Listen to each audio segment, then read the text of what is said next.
जय श्री कृष्णा। हेलो दोस्तों, आपका स्वागत है हमारे चैनल भक्ति कथा संग्रह में। आज हम आपके सामने प्रस्तुत करने जा रहे हैं श्रीमद् भगवत गीता का 14वां अध्याय, जो इस प्रकार है। ओम श्री परमात्मने नमः।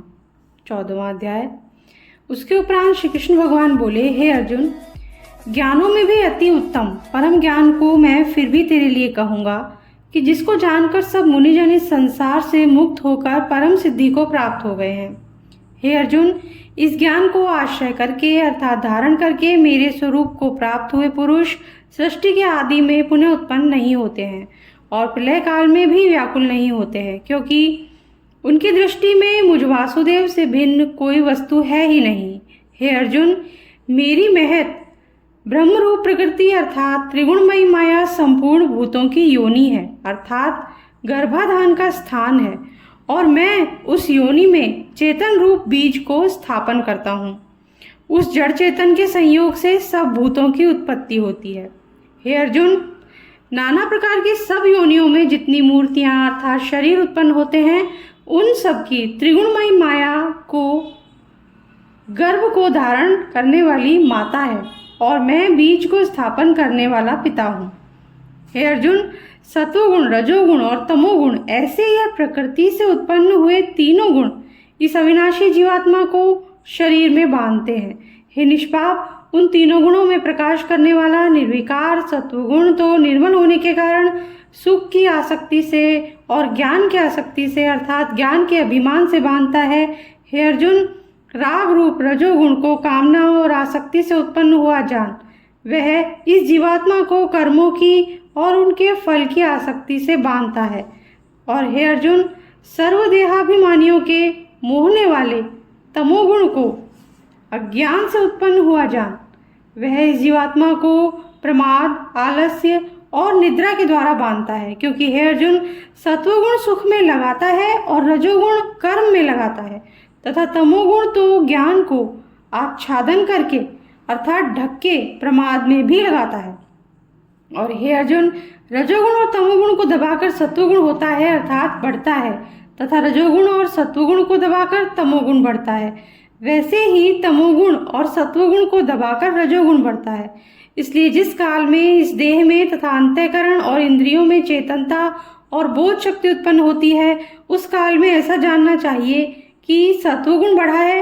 और हे अर्जुन, रजोगुण के बढ़ने पर लोभ और प्रवृत्ति अर्थात सांसारिक चेष्टा तथा सब प्रकार के कर्मों का स्वार्थ बुद्धि से आरंभ एवं अशांति अर्थात मन की चंचलता और विषय भोगों की लालसा, यह सब उत्पन्न होते हैं। तथा हे अर्जुन, तमोगुण के बढ़ने पर अंतःकरण और इंद्रियों में अप्रकाश एवं कर्तव्य कर्मों में अप्रवृत्ति और प्रमाद अर्थात व्यर्थ चेष्टा और निद्रादि अंतःकरण की मोहिनी वृत्तियां, यह सभी उत्पन्न होते हैं। हे अर्जुन, जब यह जीवात्मा सत्वगुण की वृद्धि में मृत्यु को प्राप्त होता है, तब तो उत्तम कर्म करने वालों के मल रहित अर्थात दिव्य स्वर्ग आदि लोकों को प्राप्त होता है। रजोगुण के बढ़ने पर अर्थात जिस काल में रजोगुण बढ़ता है, उस काल में मृत्यु को प्राप्त होकर कर्मों की आसक्ति वाले मनुष्यों में उत्पन्न होता है। तथा तमोगुण के बढ़ने पर मरा हुआ पुरुष कीट, पशु आदि मूढ़ योनियों में उत्पन्न होता है। क्योंकि सात्विक कर्म का तो सात्विक अर्थात सुख, ज्ञान और वैराग्य आदि निर्मल फल कहा है, और राजस कर्म का फल दुख एवं तामस कर्म का फल अज्ञान कहा है। सत्वगुण से ज्ञान उत्पन्न होता है और रजोगुण से निसंदेह लोभ उत्पन्न होता है, तथा तमोगुण से प्रमाद और मोह उत्पन्न होते हैं और अज्ञान से भी होता है। इसलिए सत्वगुण में स्थित हुए पुरुष स्वर्ग आदि उच्च लोकों को जाते हैं और रजोगुण में स्थित राजस पुरुष मध्य में अर्थात मनुष्य लोक में ही रहते हैं, एवं तमोगुण के कार्य रूप निद्रा, प्रमाद और आलस्य आदि में स्थित हुए तामस पुरुष अधोगति को अर्थात कीट, पशु आदि नीच योनियों को प्राप्त होते हैं।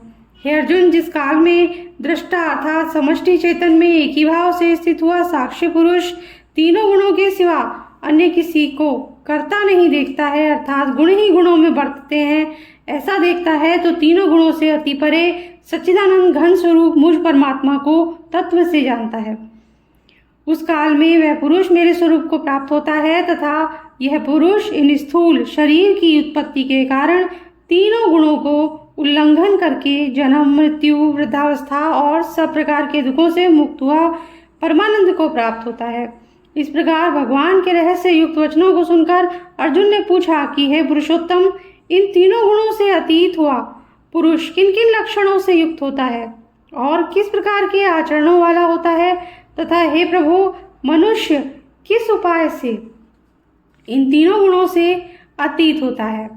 इस प्रकार अर्जुन के पूछने पर श्री कृष्ण भगवान बोले, हे अर्जुन, जो पुरुष सत्वगुण के कार्य रूप प्रकाश को और रजोगुण के कार्य रूप प्रवृत्ति को तथा तमोगुण के कार्य रूप मोह को भी न तो प्रवृत्त होने पर बुरा समझता है और न निवृत्त होने पर उनकी आकांक्षा करता है, तथा जो साक्षी के सदृश स्थित हुआ गुणों के द्वारा विचलित नहीं किया जा सकता है और गुण ही गुणों में वर्तते हैं, ऐसा समझता हुआ जो सच्चिदानंद घन परमात्मा में एक ही भाव से स्थित रहता है एवं उस स्थिति से चलायमान नहीं होता है, जो निरंतर आत्मभाव में स्थित हुआ दुख सुख को समान समझने वाला है, तथा मिट्टी पत्थर और सुवर्ण में समान भाव वाला और धैर्यवान है, तथा जो प्रिय और अप्रिय को बराबर समझता है और अपनी निंदा स्तुति में भी समान भाव वाला है, तथा जो मान और अपमान में सम है एवं मित्र और वैरी के पक्ष में भी सम है, वह संपूर्ण आरंभों में कर्तापन के अभिमान से रहित वह पुरुष गुणातीत कहा जाता है। और जो पुरुष अव्यभिचारी भक्ति रूप योग के द्वारा मेरे को निरंतर भजता है, वह इन तीनों गुणों को अच्छी प्रकार उल्लंघन करके सच्चिदानंद घन ब्रह्म में एक ही भाव होने के लिए योग्य होता है। हे अर्जुन, उस अविनाशी पर ब्रह्म का और अमृत का तथा नित्य धर्म का और अखंड एक रस आनंद का मैं ही आश्रय हूँ, अर्थात उपयुक्त ब्रह्म, अमृत, अव्यय और शाश्वत धर्म तथा एकांतिक सुख, यह सब मेरे ही नाम है, इसलिए इनका मैं परम आश्रय हूँ। इसी के साथ 14वां अध्याय समाप्त होता है।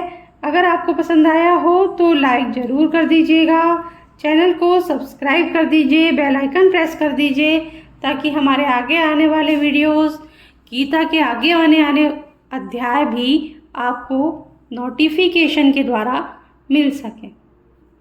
Thank you. जय श्री कृष्णा।